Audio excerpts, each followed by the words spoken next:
दोस्तों, एक बार महात्मा बुद्ध एक गांव में अपने शिष्यों सहित घने पेड़ की छांव के नीचे बैठे थे।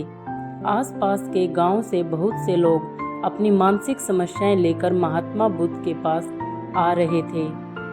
महात्मा बुद्ध उन सब की मानसिक परेशानियों का समाधान देते। सब लोग खुशी खुशी अपनी समस्याओं का समाधान पाकर वहां से लौट रहे थे।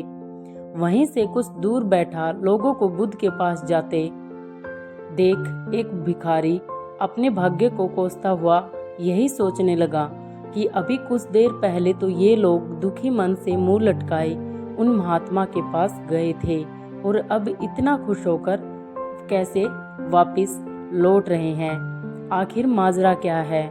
जरा मैं भी जाकर देखूं कि वो महात्मा ऐसा कौन सा खजाना बांट रहा है इन लोगों को। वे इतने प्रसन्न हुए कि उनके चेहरे लाल हो गए।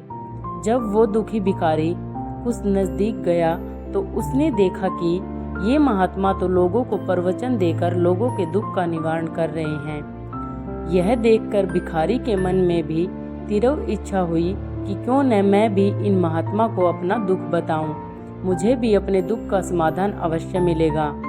बस फिर क्या था, समाधान पाने की लालसा लिए भिखारी महात्मा बुद्ध के पास पहुंचा और हाथ जोड़कर प्रणाम करते हुए बोला, हे महात्मा बुद्ध, मैं भी लोगों की मदद करना चाहता हूँ। मुझे लोगों की मदद करने के लिए बहुत इच्छा है, लेकिन मैं कैसे मदद कर सकता हूँ? मैं बहुत गरीब हूँ। मेरे पास न तो पैसे हैं और न ही कोई ऐसी चीज़ जिससे मैं किसी की मदद कर सकूँ। मैं कोशिश करने पे भी किसी की मदद नहीं कर सकता। मुझे भगवान ने इतना गरीब क्यों बनाया है? हे महात्मा, मुझ पर कुछ कृपा करो। इतना बोलते हुए भिखारी रोने लगा। महात्मा बुद्ध बोले, आप बहुत अज्ञानी हैं, क्योंकि आप अभी तक इस भ्रम में जी रहे हो कि तुम्हारे पास कुछ नहीं, जबकि दूसरों को कुछ देने के लिए तुम्हारे पास बहुत कुछ है। तुम बिना धन और वस्तु के भी दूसरों की मदद कर सकते हो। तुम्हारे पास जुबान है जिससे तुम मीठे शब्द बोलकर किसी के दुखी चेहरे पर मुस्कान ला सकते हो।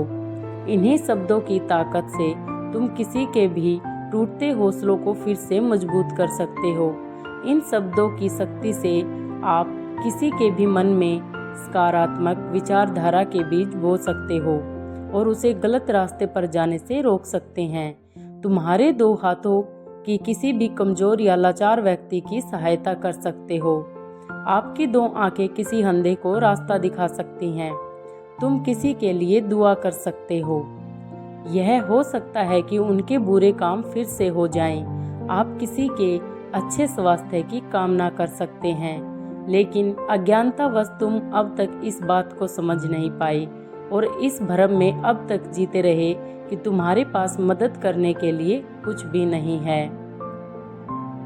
किसी की मदद करने के लिए धन और वस्तु का होना अनिवार्य नहीं है। बिना धन और वस्तु के भी हम कई प्रकार से लोगों की मदद कर सकते हैं। महात्मा बुद्ध के ज्ञान से भरे ये सुंदर शब्द सुनकर भिखारी के चेहरे पर मुस्कान आ गई और वह खुशी से झूमता हुआ वहां से चला गया।